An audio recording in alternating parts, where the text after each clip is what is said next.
Hello, so today we're going to be installing Nessus. I really don't know where I'm going with these tutorials. I just like getting the system up and running. So first log in to your non-root user account. Wow, that's really stupid wording. But we don't want to be using the root for this aspect of it. It'll teach you all how to use a nice new system. I've had some trouble with my internet on my virtual machine, so hopefully everything's going to work out well for me.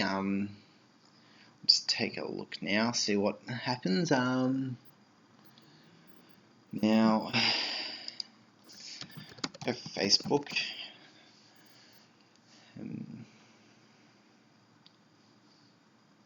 Yep, that is good. So we've got some form of internet connection. Not going to say that that's the best one, but okay, so we actually need this. Don't know why I closed it. We're going to go down to 10 a bull, which might take some time to pop up. Tenable network security. Now, at Deacon, I get to use a nice little client model, but now they've sort of moved to everything's on their server. So, well, and I am quite disappointed by that. So we try to find out where the downloads are. Go right to the bottom if you want, but we've got Nessus download. So this is probably just the first time I found it. Sadly, my mouse wheel doesn't work at the moment.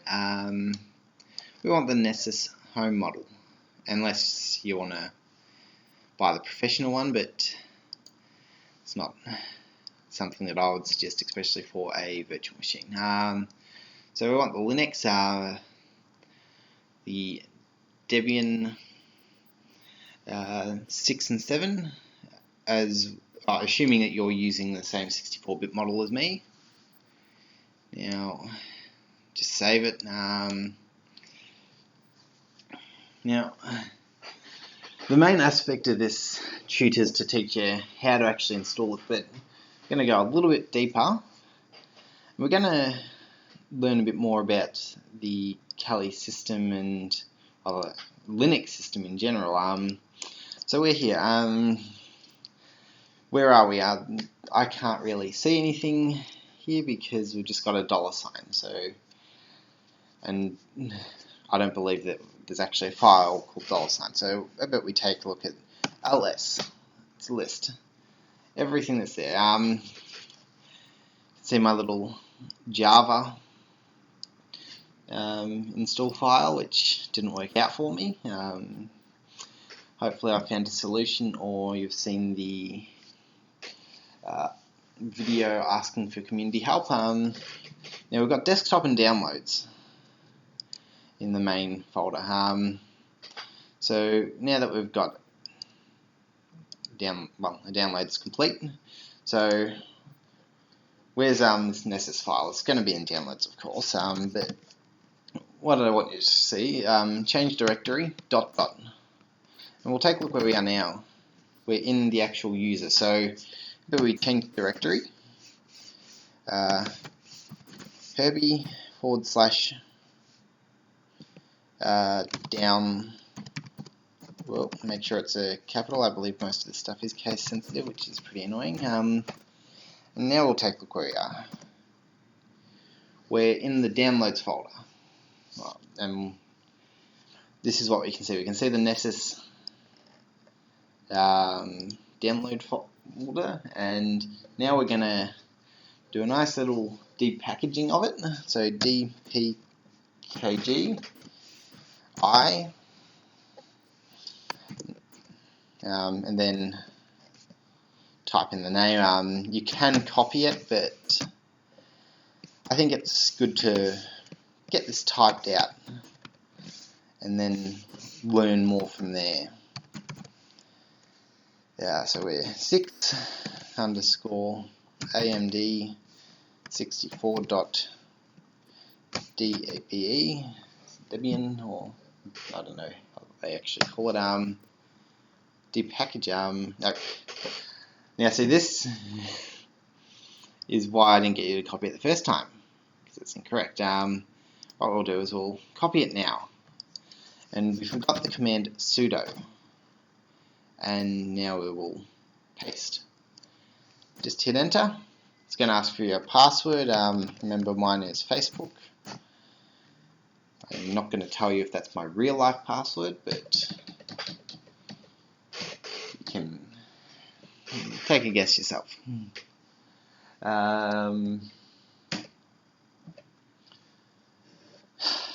Well, so everything,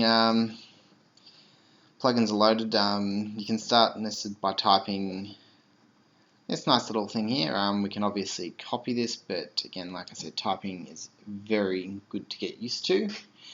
And then we can go to nice little Chris public address. Cannot establish connection to server Chris, so don't worry about it. Saw that when I installed, but I never actually took a look at it.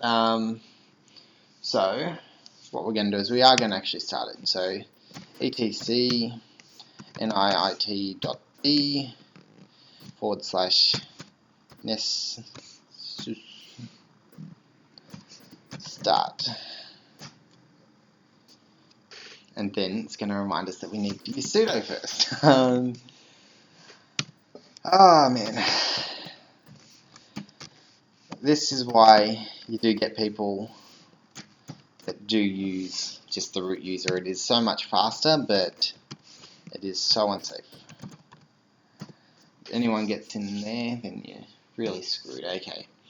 So what we're going to do is we're going to open up a new terminal, and we're also going to open up Iceweasel. Cool.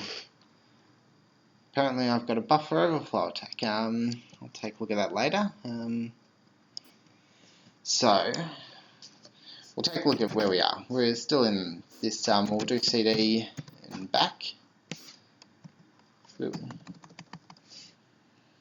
CD and back again, and we'll take a look where we are now. This is, man. Apparently I'm getting a whole bunch of virus warnings. I don't believe that they are anything to be alerted by. I don't think it's got anything to do with this. If it does, then that's more my problem, not yours. HTTPS might just be Norton being a bit oversensitive, and we have the local host, well, not the local host, but 0.1 port 8834. Now it's going to tell us that this place is not trusted. We're not going to worry about this because we know what it is.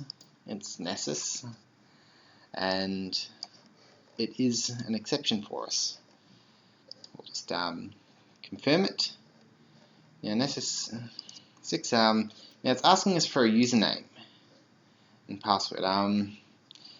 Well, that's going to be kind of annoying because we haven't actually created one. So we'll go back to Tenable, I guess. Nope. Tenable, download, network security. And now, to register. Where do we register?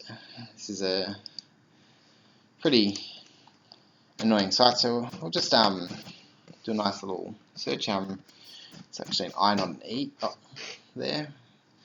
And this will bring us up to, and if I remember correctly, Nessus Home. See, we could have found this the hard way, but maybe it was easy. Enter your name. We'll go with maybe my name's obviously Dane, so my email I actually use @live.com. so it's really up to you what email account you want to use, but that's what I use. I don't know, you might want to receive some updates, click agree to the terms and services and then register. But for me, we'll go here, and suppose you can see my account. It's Colin, and my password is 10 random letters.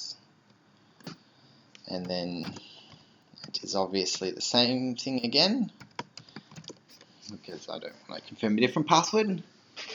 And it's asking us to remember the password. So don't worry with this. Now this is where you're going to need to have registered beforehand, and it's asking us for an activation code. Now I've got my activation code. If I can get you guys out of the picture, I will enter it. Okay, so I can do that.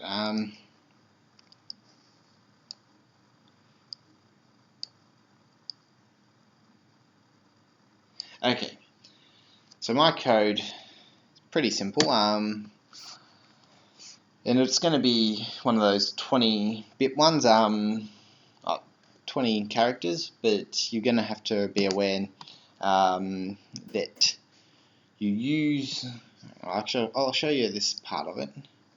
You use these when you see them. I tried it without it and it didn't work, so just remember to use that. So I'm just going to enter mine, or you enter yours, hopefully.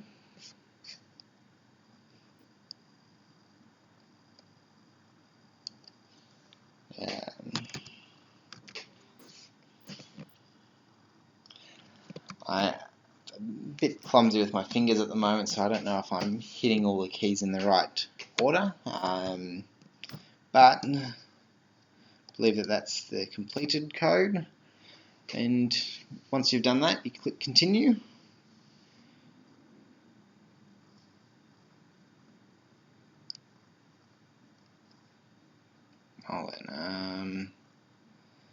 So don't know what's happening here. It's probably telling me that I've already done this.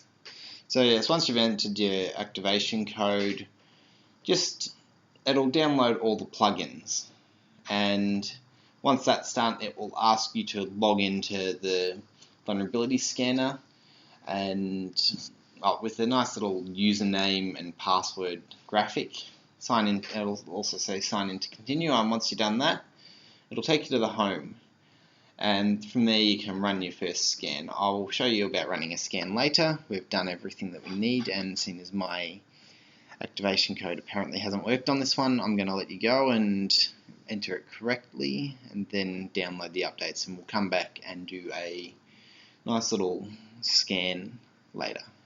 See you guys.